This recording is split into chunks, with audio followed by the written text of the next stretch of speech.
บายดีซุกซีซุกแก้วมาแล้ววัน30 ปี173 เซนติเมตรปัจจุบันเฮ็ดเวียกกับองค์การ NGO แห่งหนึ่งเป็น Project Accountant ซุกเริ่มต้นเฮ็ดเวียกกับองค์การ NGO ตั้งแต่ปี2017โดยเป็น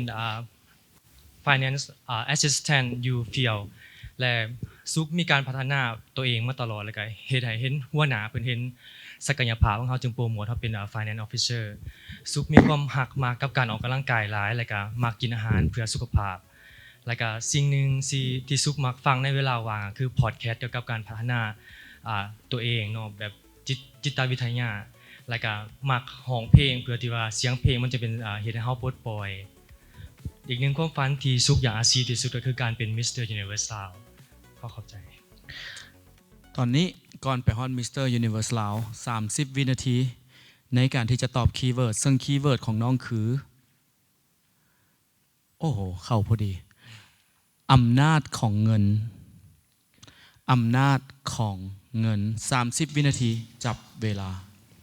โดยอำนาจของเงินในมุมมองของซุกก็คือแบบถ้าคนที่มีเงินหลายเขาจะมีอำนาจแล้วก็บางคนอาจจะใส่อำนาจของเงินของตัวเองใส่ในทางที่บ่ถูกต้องแต่ในความเป็นจริงแล้วนะถึงเฮาสิมีเงินหลายสำหรับก็ตามเฮาควรที่จะรู้คุณค่ารู้ศีลธรรมแล้วก็เฮ็ดดีทำดีแล้วก็สิ่งนั้นมันจะตอบสนองเฮามาโดยน้องมีวิธีจัดการและให้กำลังใจตัวเองแนวใดเมื่อเวลาเฮาพบพ่อกับความล้มเหลวสิ่งหนึ่งที่น้องจัดการกับตัวเองก็คือแบบเข้าใจทำความเข้าใจกับตัวเองแล้วก็เฮาควรที่จะเดินหน้าต่อไปเพราะว่าความล้มเหลวมันสามารถเกิดขึ้นกับเบิดทุกคนได้ต่างแต่ว่าหลังจากเฮาล้มเหลวแล้วเฮาสิมีวิธีการใดที่จะเฮ็ดให้เฮามูฟไปข้างหน้าแล้วก็เฮ็ดให้เฮาอาชีพในสิ่งที่เฮาต้องการโดยโอเคอีก2 นาทีเท่านั้นกรรมการจะคู่อย่างเกี่ยวกับน้องสุกเตรียมตัวเลยโอเคไอ้อยากถามว่าเจ้าคิดว่าเงินซื้อได้ทุกอย่างบ่ซึ่งในปัจจุบันน้องคือว่าเงินสามารถซื้อได้ทุกอย่างแต่ว่ามันในความเป็นจริงแล้วนะถ้าว่าเป็นวัตถุสิ่งของเฮาสามารถซื้อได้ทุกอย่างแต่ว่าถ้าว่าจิตใจของคนเฮามันบ่สามารถที่จะเอาเงินตัวนั้นมาซื้อได้โดยมีทางได้ตืมน้องบอกว่าน้องมีโอกาสในการเพื่อจะเฮ็ดเวียกเป็นไฟแนนซ์เนาะแล้วหาเลือกระหว่างการเป็นไฟแนนซ์แมเนเจอร์กับการเป็นมิสเตอร์ยูนิเวิร์สน้องอยากเลือกตัวใดสำหรับการที่ซุกกลับมาประกวด Mr. Universe คือแพชชั่นของซุกก็คือการเป็น Mr. Universe เพราะฉะนั้นเป็น Finance Manager หรือว่าเป็นในฝ่าย Finance เพราะว่าตอนนี้ซุกบ่ทันได้เป็น Finance Manager ซุกเป็น Accountant เป็น Accountant สำหรับโปรเจกต์ถ้าว่าตอนนี้แม่นซุกจะเป็น Mr. Universe โอเคมีผู้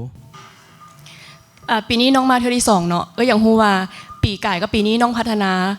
จุดแข็งของตัวเองและจุดอ่อนตัวเองแนวใดแน่โดยสำหรับจุดแข็งของตัวเองก็คือแบบเฮามีความซื่อตรงกับตัวเองว่าเป้าหมายที่แท้จริงของเฮาต้องการอีหยังและเฮากำลังเฮ็ดหยังอยู่เฮากำลังเจริญไปไสส่วนจุดอ่อนของตัวเองก็คือแบบที่ผ่านมาเฮาเป็น first time แบบเฮาเป็นสิ่งที่ใหม่เฮาบ่ฮู้เฮามี experience ในการวงการแบบมันอาจจะเฮ็ดให้เฮาแบบปรับลุกอีหยังบ่คือหมู่เพราะฉะนั้นแบบซุกจึงพัฒนาตัวนี้มาเป็นจุดแข็งโดยปะเป้าเห็นสุกมา2 เทื่อเนาะและสิ่งที่อยากถามก็คือคันมีคนมาบอกว่าสิ่งนี้มันเป็นสิ่งที่ไร้สาระสำหรับคนทั่วไปเด้สุกซีจัดการแนวใดกับคำเว้าของคนอื่นตัวนี้โดย